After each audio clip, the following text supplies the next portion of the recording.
das nações é muito semelhante à história das cidades. Elas constroem-se lentamente, pedra a pedra, ano a ano, vida a vida. Nesta série, que é no fundo uma história de Portugal, vou tentar meter todos esses elementos. Agora, nesta cassete, vamos começar pelas cortes de Lamego, assim entre a verdade e a lenda. Passamos depois para Bragança, onde falaremos do nascimento das nossas instituições municipais, os velhos conselhos medievais portugueses, e a cassete termina em Braga, na terra dos arcebispos, para falar da enorme influência que o clero teve na fundação de Portugal. É por isso que o nome da cassete é A Fundação. Estou na Serra das Meadas, mesmo por cima de Lamego, e a paisagem que daqui se avista é uma das mais belas que se podem ver no norte de Portugal. Na nossa frente está a Serra do Marão. Depois, uma fila de montanhas e avista-se claramente o casario da cidade de Vila Real. Depois é toda a província, o Douro, que desce. Vêem o curso do Rio Douro e, sobre ela, a jovem cidade do Peso da Régua. Do lado de cá é já o Ribadouro, cuja capital é Lamego. E é de Lamego que hoje lhes vou falar.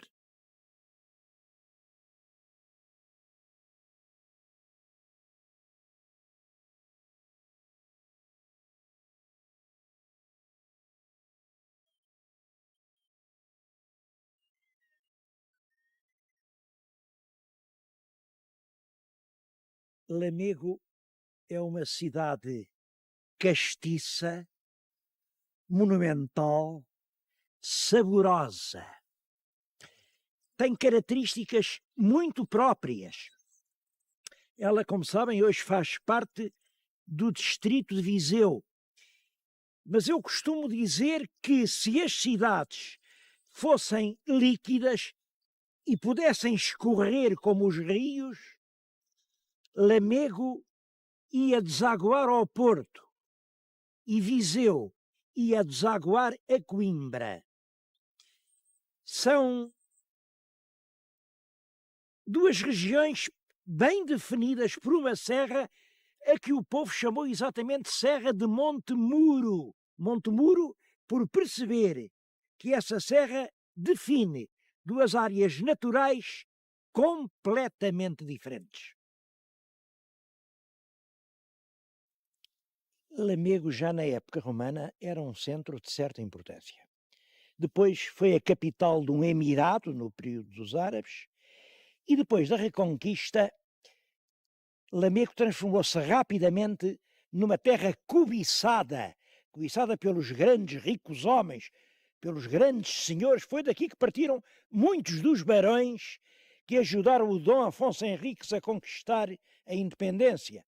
Um deles, o Egas Muniz, era justamente aqui, Dom Egas Muniz de Ribadouro. Quem sabe se ele não andou aqui neste mesmo castelo. Devo-vos dizer que essa circunstância, disto ser uma terra de grandes fidalgos, foi, por um lado, a grandeza e, por outro, a fragilidade de Lamego. De todos os factos históricos relacionados com Lamego, nenhum é tão célebre como o das famosas Cortes de Lamego. As Cortes de Lamego teriam sido na igreja de Santa Maria de Almacave. Estou justamente em frente dessa igreja venerável que se liga à tradição das primeiras cortes portuguesas. Quero dizer que elas eram tão célebres que quando se fez a Revolução Liberal de 1820, a Constituição Liberal, é claro, era para fazer uma Constituição, para dar uma Constituição liberal ao país. Mas os conspiradores queriam que a Revolução tivesse uma espécie enfim, de consagração do povo e foram chamar o pobre juiz do povo, que era um correeiro semi-analfabeto e tal, para dizer lá da janela do Rocio para o povo: viva a Sagrada Constituição.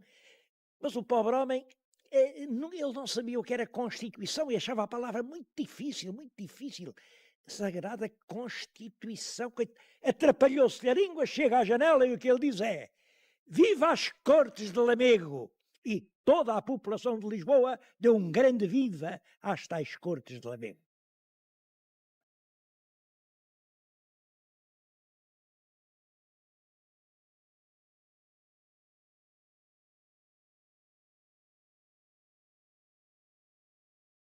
A história das Cortes de Lamego é exatamente esta. No ano de 1632 foi publicado este livro, é a terceira parte da monarquia lusitana e este terceiro volume, que abrange o reinado de Dom Afonso Henriques, é da autoria de um ilustre historiador, um homem notável, que é Frei António Brandão. Tem aqui um capítulo em que diz das cortes que El-Rei celebrou em Lamego, depois que o sumo pontífice lhe mandou a bula de confirmação do reino. E diz isto, que chegou-lhe às mãos um caderno com umas atas de umas cortes que a ele lhe pareceram suspeitas. Mas, enfim, a verdade é que ele publica-as só por isto. Havia tanta gente entusiasmada com aquele documento que se propunham publicá-lo como se fosse a verdade. E antes que isso acontecesse, ele, Frei António Brandão, trá-las a público como coisa duvidosa. Dá depois o texto latino, dá a tradução portuguesa e a seguir acrescenta um capítulo em que refuta, mostra razões que impedem que aquele documento fosse um documento autêntico ou que dissesse a verdade. Apesar disso, e devo dizer que é a primeira publicação das atas é esta, acompanhada, portanto, de um certificado de não veracidade. Apesar disso, toda a gente acreditou. E toda a gente acreditou porquê? É que, segundo essas atas, tinham-se estabelecido ali as regras da sucessão do trono português. E tinha-se posto lá uma regra assim: as mulheres também podem herdar a coroa, mas se tiverem casado com um príncipe no estrangeiro, perdem esse direito.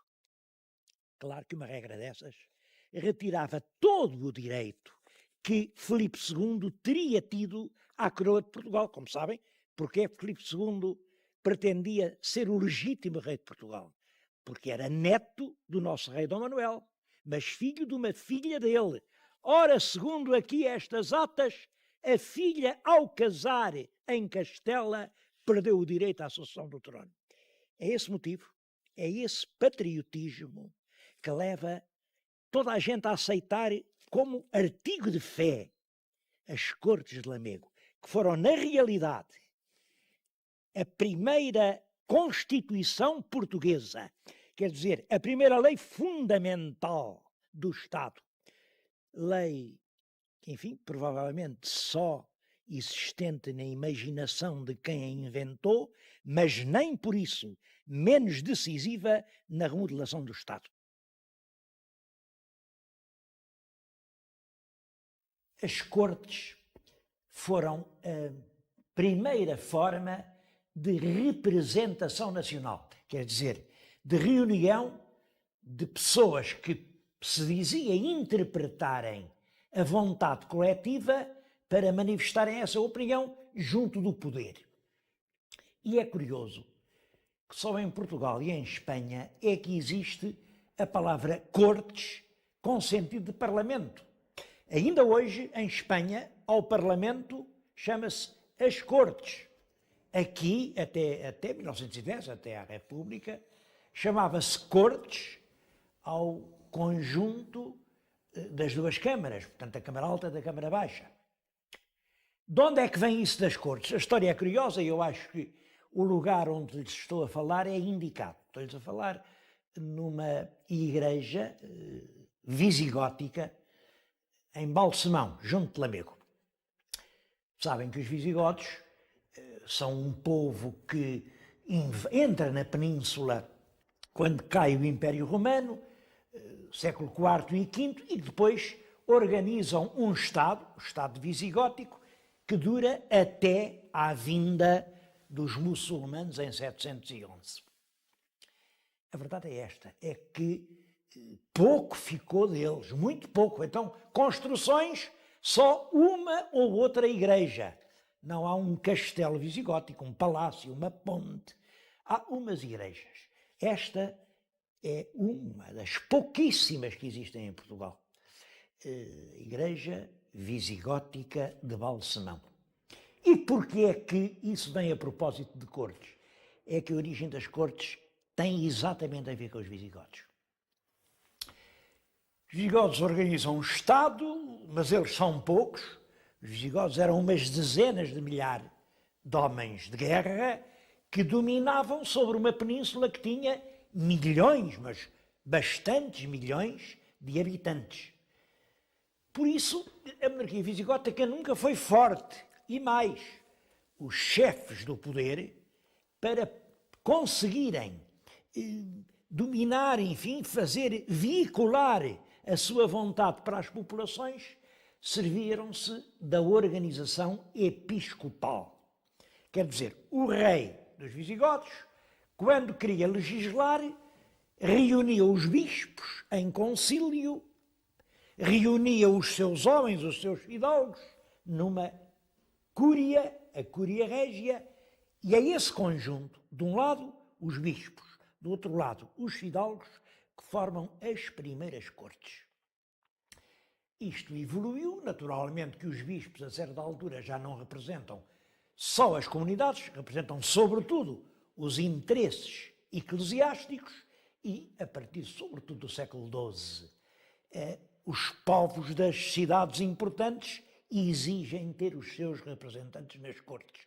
Em Portugal é só em 1254, nas Cortes de Leiria, que nós temos a notícia segura de que os representantes das principais vilas e cidades do reino tiveram lugar nas cortes.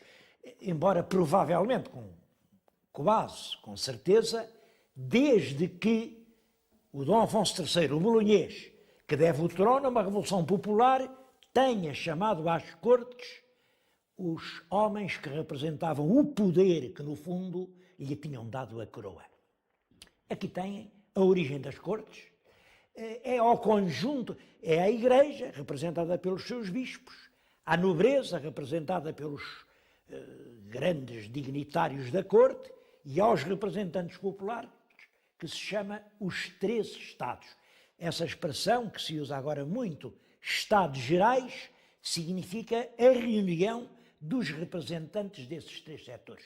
Claro que as cortes tiveram a principal diferença que têm em relação aos parlamentos de hoje, é que, primeiro, só eram consultadas quando o rei queria.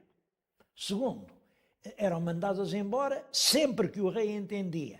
Terceiro e fundamental, não legislavam, tinham um papel puramente consultivo. Se o rei era forte, dispensava perfeitamente as cortes. Quando o rei tinha uma posição menos firme e segura, recorria com frequência às cortes. É por isso que, quando vem realmente o rei, tem grandes meios a partir do século XVIII, com o absolutismo real, as cortes caem completamente em desuso e só vamos voltar a ter uma representação nacional com o liberalismo, quando o tal juiz do povo gritou da janela do Rossio: viva as cortes de Lamego.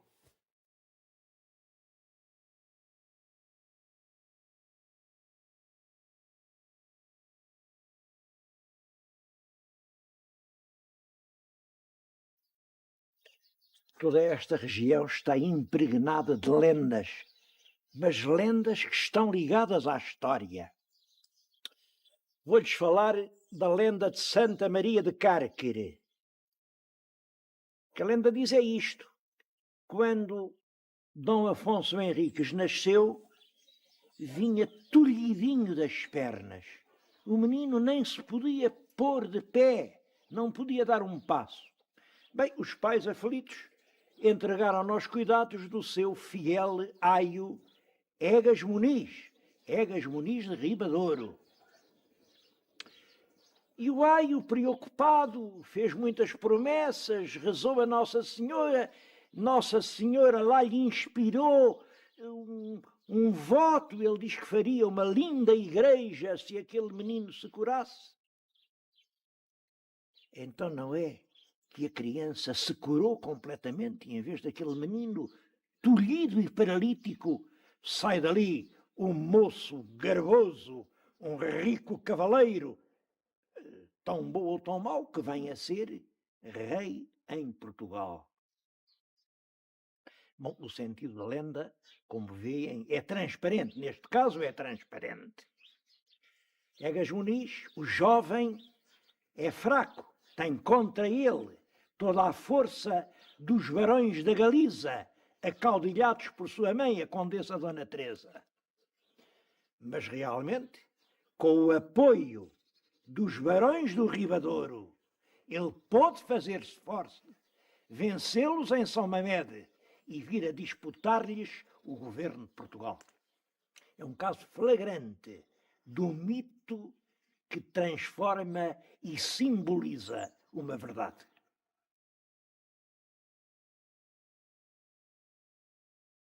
Há muitas outras razões para visitar Lamego. O património monumental da cidade foi brutalmente mutilado no século passado. Partiu-se muita coisa, destruíram-se tesouros, mas já no nosso século tentou salvar-se o que ainda restava e nasceu este museu. Este museu que é uma das obras-primas. Esses museus que há pela província e fora, muitas vezes deixam um certo sentimento de desconforto. Aqui não. De certo modo, Lamego redime-se dos pecados que cometeu contra o património com este museu. Há aqui muita coisa para ver, mas há três preciosidades que não podem deixar de um exame atento. Primeiro, as tapeçarias. Este é o conjunto de panos de armar mais valioso que existe em todo o nosso país. São tapeçarias flamengas, de Bruxelas, mandados fazer nos princípios do século XVI, por um bispo. Isto está ligado ainda aos descobrimentos. Um homem que era neto ou bisneto do Zarco, do descobridor e grande colonizador da Madeira. Ganhou uma grande fortuna e tentou que este seu, já um filho dele, tentou que este seu descendente fosse cardeal. Gastou imenso dinheiro com isso, não conseguiu, mas ele chegou a ser bispo de Lamego. É esse homem quem encomenda na Flandres este lindíssimo conjunto de tapeçarias.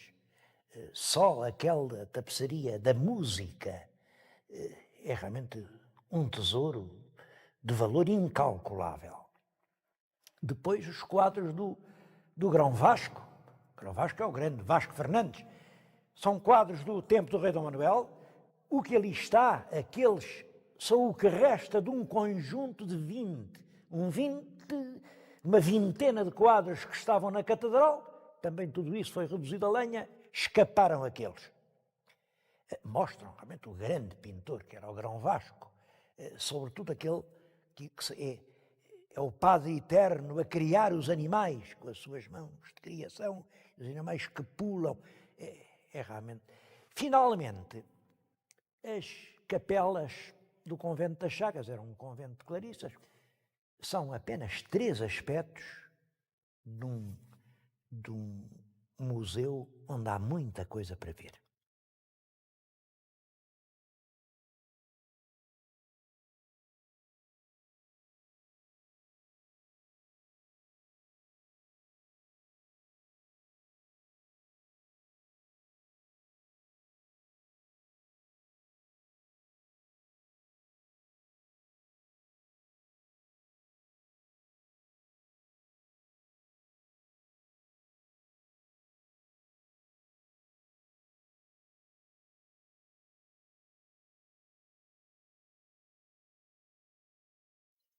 Esta porta ogival que veem é a entrada para a cisterna medieval.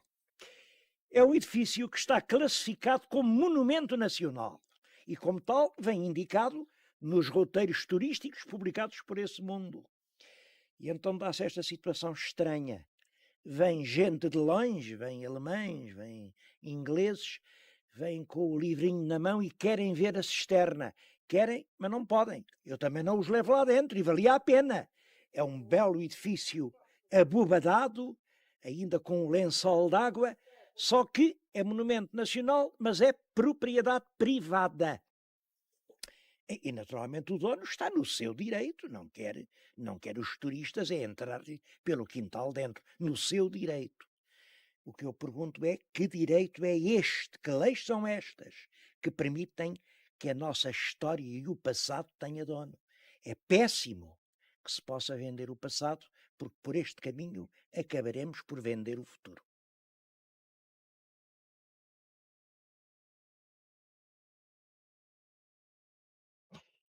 Este é o Largo dos Reis, no Santuário da Senhora dos Remédios. À nossa volta, nos seus pedestais, está uma série de monarcas. Quem são? É o Dom Sancho? É Dom Sebastião? É o Príncipe Perfeito? Nada disso. São os reis da Bíblia. Em Lamego não existe qualquer recordação, qualquer presença dos monarcas portugueses. Não sei explicar porquê. Mas tudo se liga, pelo contrário, à ação dos bispos.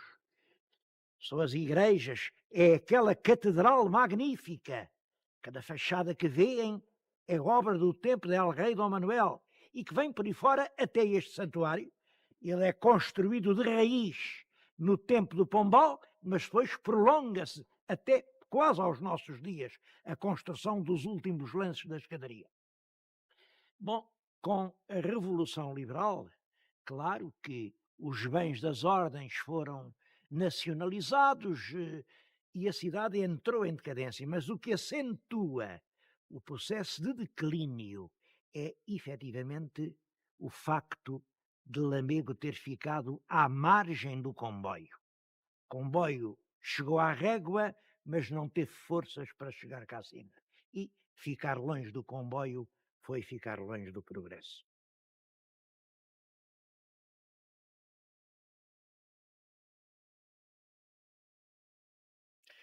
Havia naturalmente muito mais para dizer sobre Lamego. E eu penso que, de certo modo, até omiti o mais importante, que era um percurso na região do Ribadouro. A dificuldade era escolher. Há tantos monumentos, há tantos miradouros deslumbrantes que era difícil escolher. Portanto, isso fica para uma próxima vez. Entretanto, insisto nesta expressão, Ribadouro. Porque é que a vão substituir por esse insonso e admitido